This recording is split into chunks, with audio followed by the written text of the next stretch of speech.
क्रीडांगणच्या आजच्या भागात आपण भेटणार आहोत जागतिक तिरंदाजी स्पर्धेत तिसऱ्यांदा सुवर्ण पदक पटकावणाऱ्या दीपिका कुमारी हिला।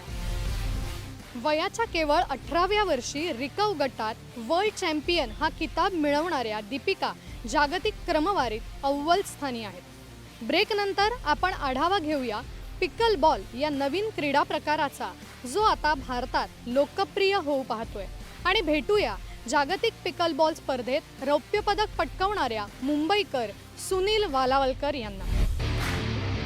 नमस्कार, मी चैताली कानेटकर क्रीडांगणच्या आजच्या भागात आपल्या सगळ्यांचं मनपूर्वक स्वागत करते।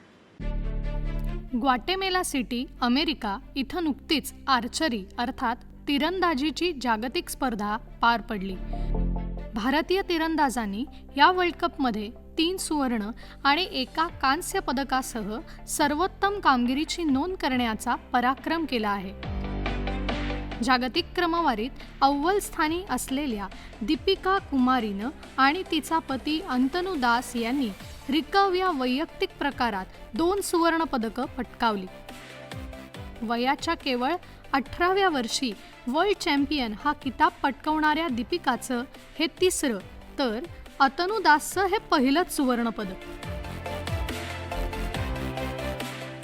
2 वैयक्तिक आणि 1 सांघिक सुवर्ण पदकाची कमाई करणाऱ्या भारतीय आर्चरी वर्ल्ड कपमधील ही सर्वोच्च कामगिरी ठरली।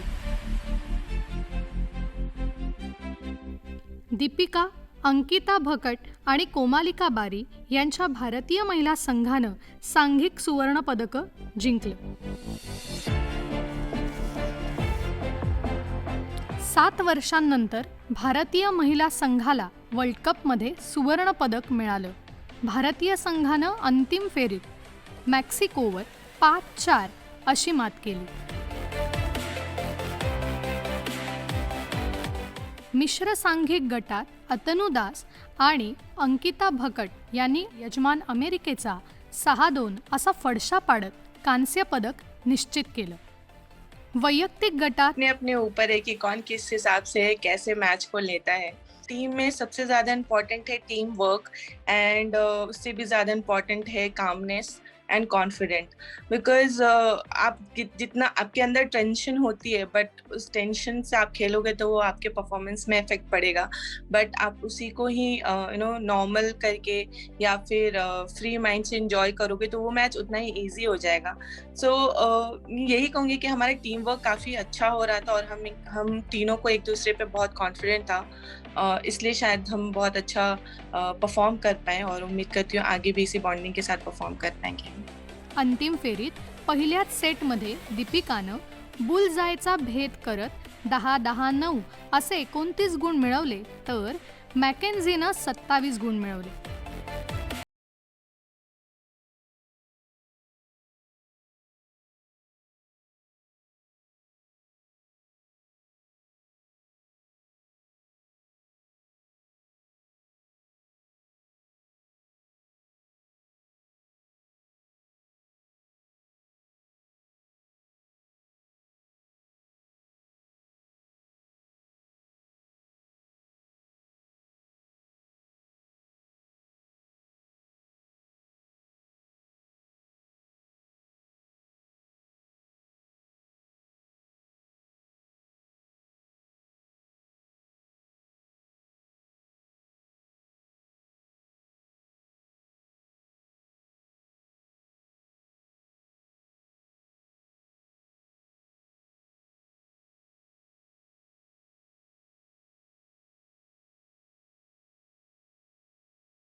शूट ऑफमध्ये दीपिकानं पहिल्याच शूट ऑफला 9 गुण मिळवले, तेव्हा विजयासाठी मॅकेन्झीला 10 गुणांची आवश्यकता होती.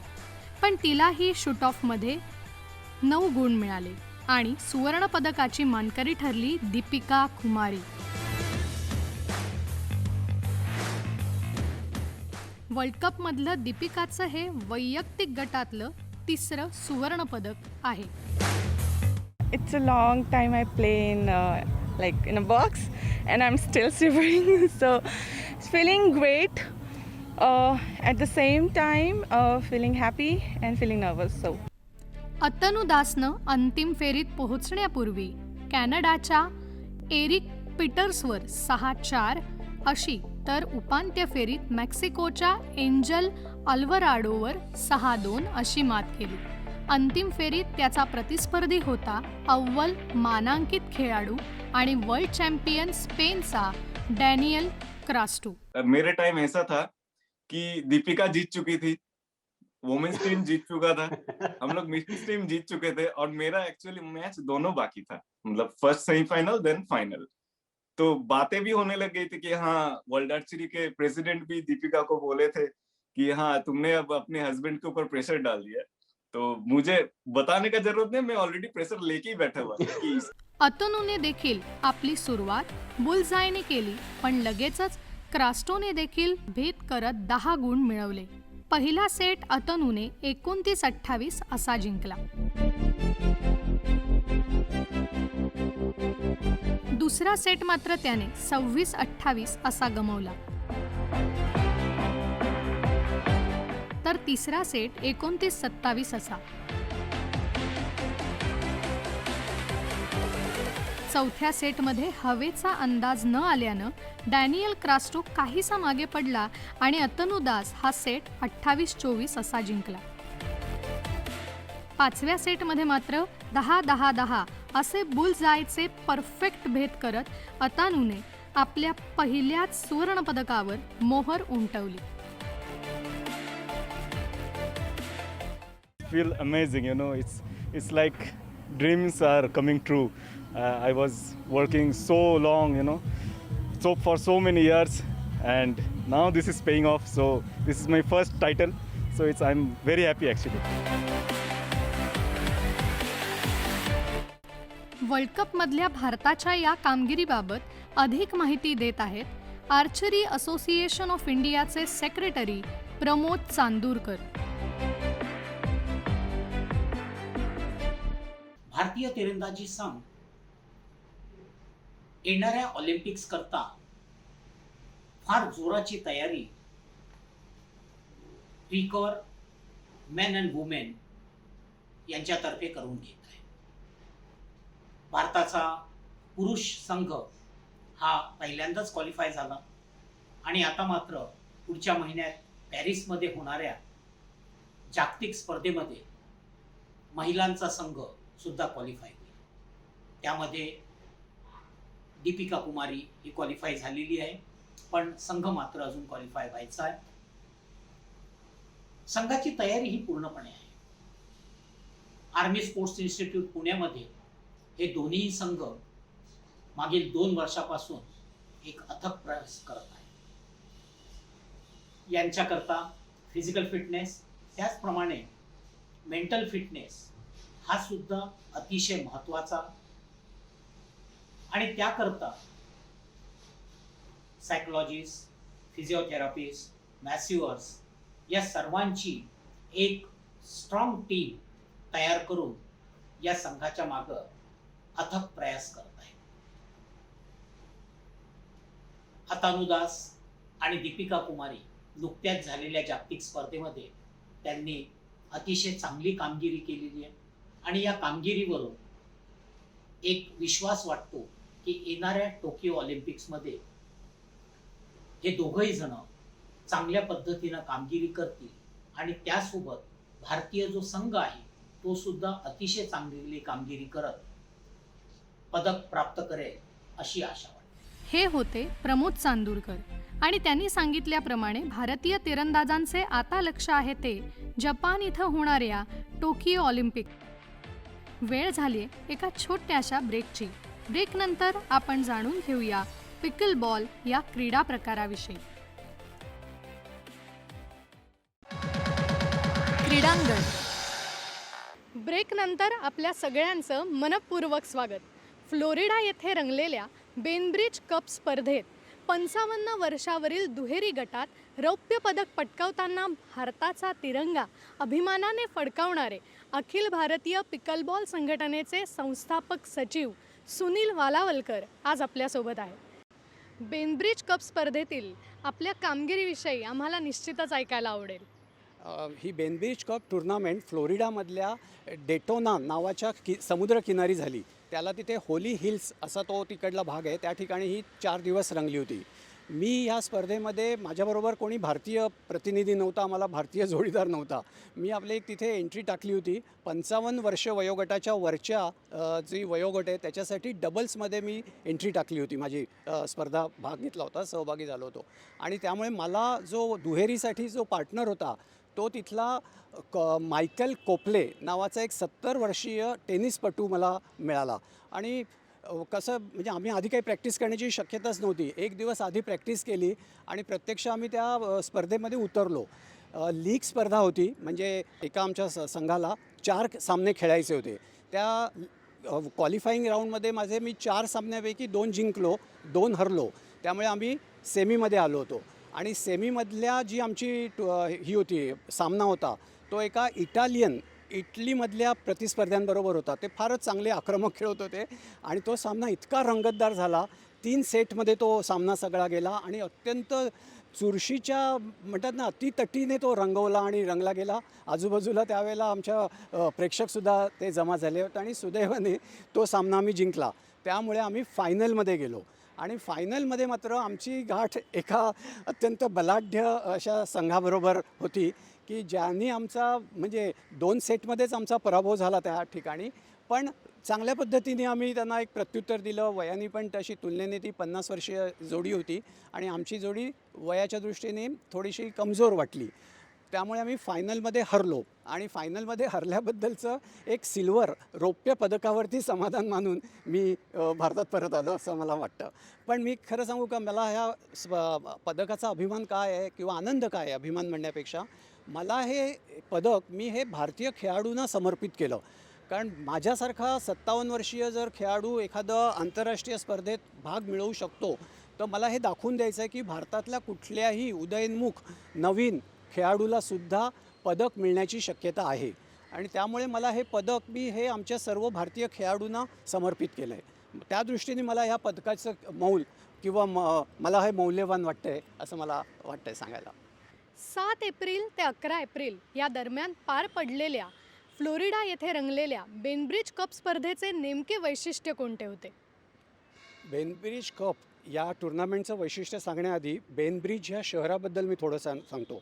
1965 साली ज्यावेळेला अमेरिकेत हा खेळ सुरू झाला तो ह्या बेनब्रिज नावाच्या शहरात चालू झाला. हे शहर सिॲटलच्या जवळ असलेलं बेट आहे आणि त्या ठिकाणी 1965 साली 2 अमेरिकन काँग्रेसमननी या खेळाची सुरुवात केली. 55 वर्षापूर्वी सुरू झालेला हा खेळ हळूहळू अमेरिका आणि कॅनडाच्या सीमारेषा ओलांडून जवळजवळ 45 देशात आता खेळला जातो.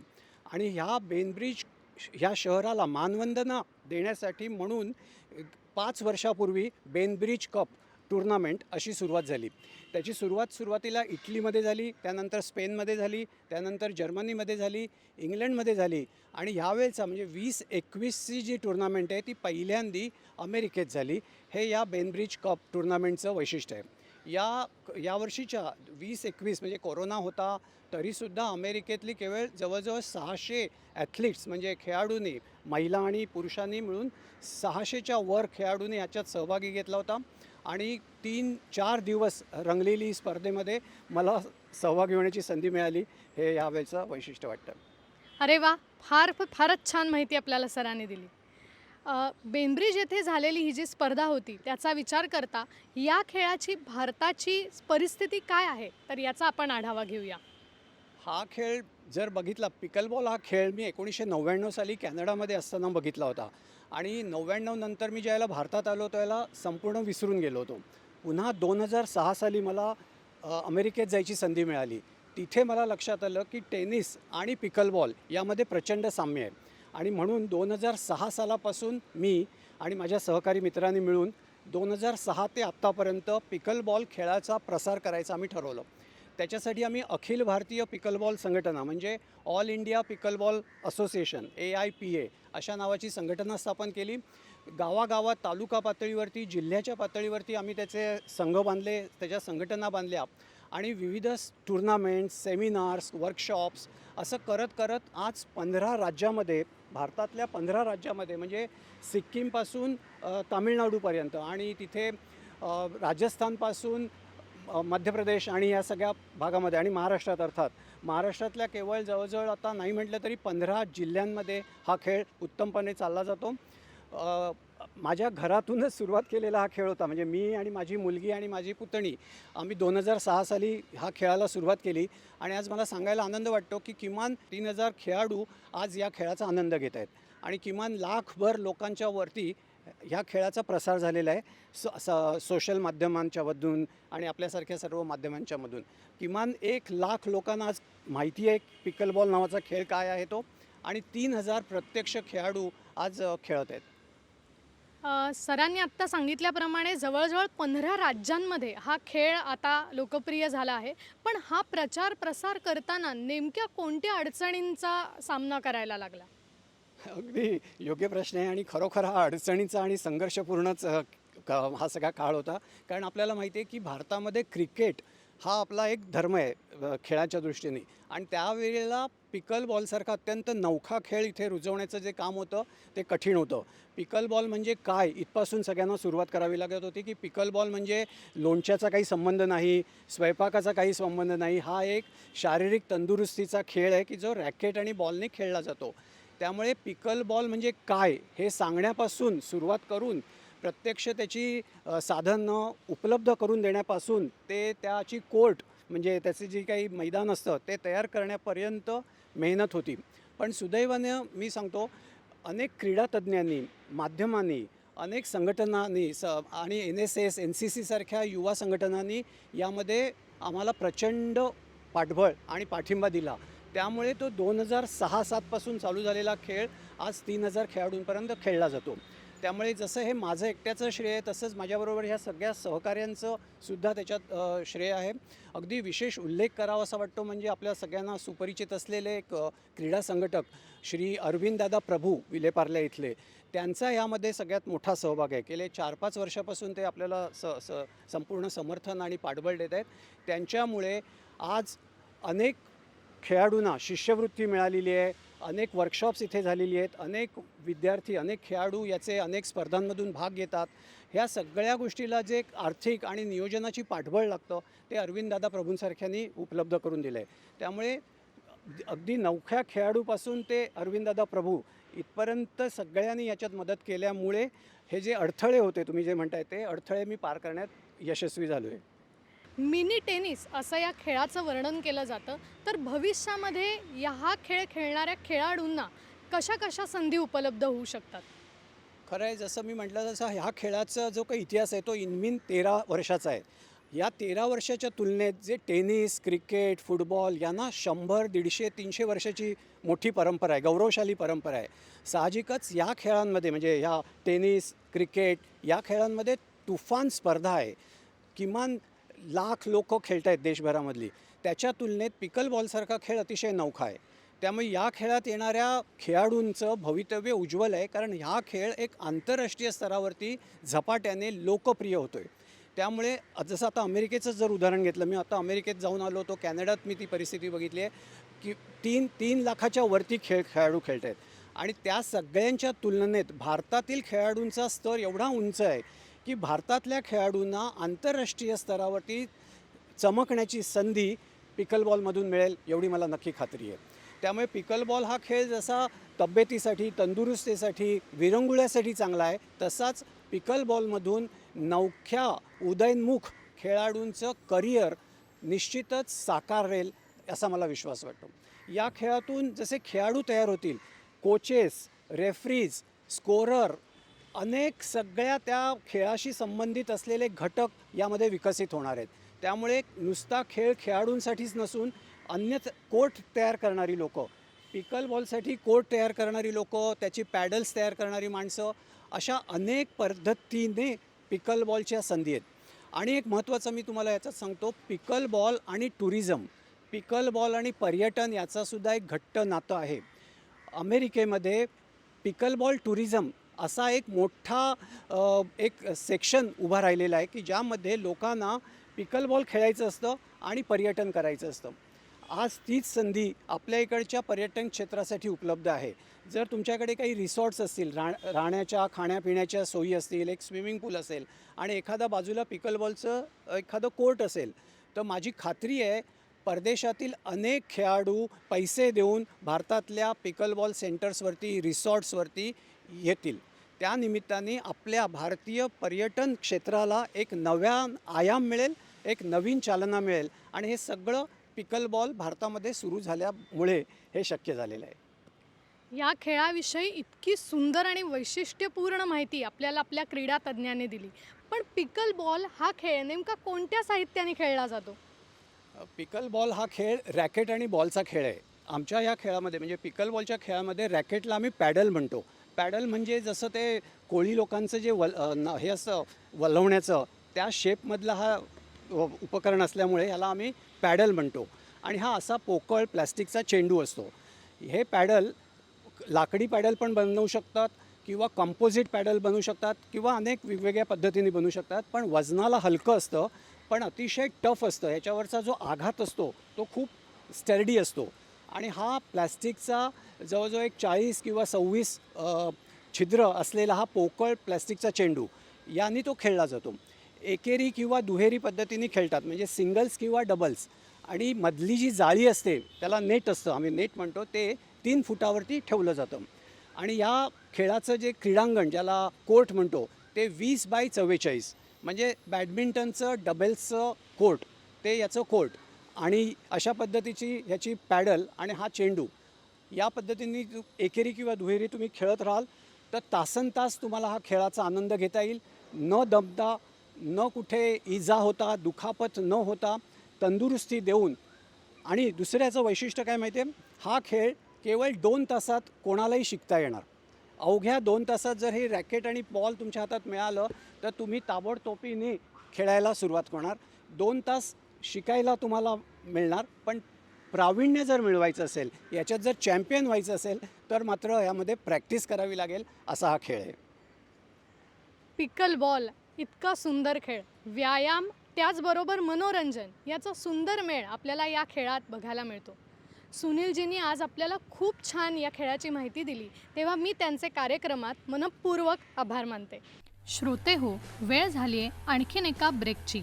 पण ब्रेकनंतर आपण घेऊया अधिक माहिती शरीर सौष्ठव आणि कॅरम या खेळाची. तेव्हा पाहत रहा क्रीडांगण. क्रीडांगण.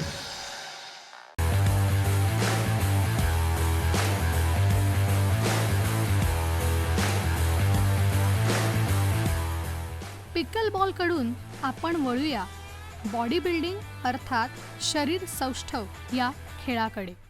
नुकतीच या खेळात एक वाईट बातमी घडली. मिस्टर इंडिया आणि आंतरराष्ट्रीय शरीर सौष्ठवपटू जगदीश लाड यांचं नुकतंच करोनामुळं वयाच्या 34व्या वर्षी निधन झालं. जाणून घेऊया या बाबतीत अधिक ज्येष्ठ क्रीडा पत्रकार आणि संघटक अशोक बोभाटे यांच्याकडून.